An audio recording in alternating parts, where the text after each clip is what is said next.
Супер бас колон. Предстои да видим какво е това чудо.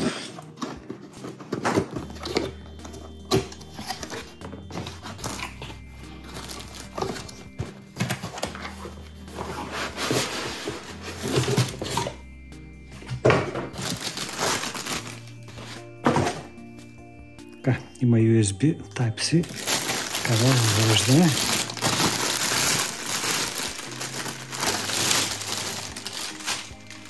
Така, виждаме един доста голям вентилатор. Не знам колко инчи е. Тук виждам, че нещо свети. Има и соларен панел. Явно в момента зарежда, защото го изкарахме от кутията. Има място за TFT карта, памет. Това е явно музика да слушаме. USB. Има също тук някакво капаче с батерия. Един брой капаче. Така, антена има. Добре.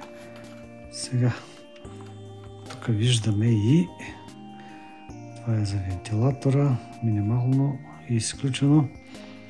Тук усилване, минимум, максимум. Това е за MP плеера, но трябва да има някаква музика. Най-вероятно има и радио, защото има антена. Първо да пробваме вентилатора да видим как се включва. Да, явно батерия ще му трябва. Да приберем антенката и да отворим отделението с батериите, да видим. Тя е изолирана батерията. Така. Да. Сега вече... О, читуха силно. Охо. Това е минимума. Може да се намаля. Това е най-ниската степен. Това е доста висока. Добре, изключваме го. Я да видим радиото как се пуща. Минимум, максимум. Канали. Да, от тук най-вероятно. Да, я да включим. Да сложим антената, как се включва радиото. Тук ще търсим канали, може би. Но първо трябва да включим. Нямаме карта памет.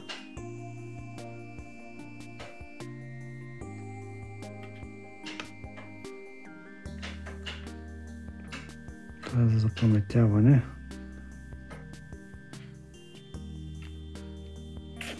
Странно. Ще трябва да се разучи, така няма да стане. Втора част. Така горе-долу вече го разучихме. Значи тук мой говорителя. Това е моят соларния панел, който се зарежда. Има една батерийка вътре в комплекта. Малко са поизложили, не са сложили две, но все пак има някаква батерия, с която осигурява, нали, някаква работа.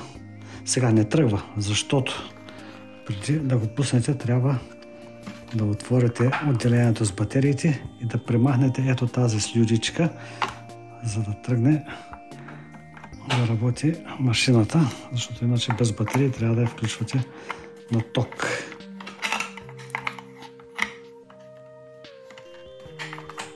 Така, вече имаме батерия. Така, в момента и зарежда и батерията, но трябва да е на слънце, най-добре.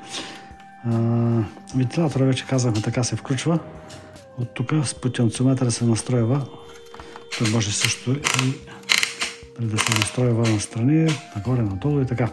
Сега по-интересното е за тунера, как се включва. Има тук за TF карта, може да сложите карта памет и да слушате музика. Картата естествено не е включена в комплекта. От тук също може да се зареждате памет или пък да зареждате батерията. USB Type-C, така малко с разплащане се вкарва първия път. Да, в принцип китайските букси първия път трябва по-внимателно. за да пуснем да слушаме музика. Значи след като сме активирали батерията, а с потенциометъра включено. Така, сега ако има карта памет ще свири, ако не е, натискаме още веднъж да включи FM тунера.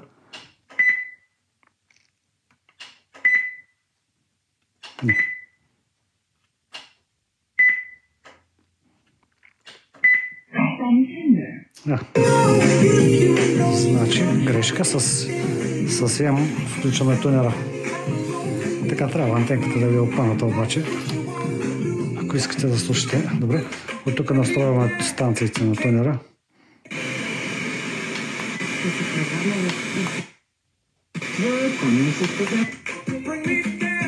Да.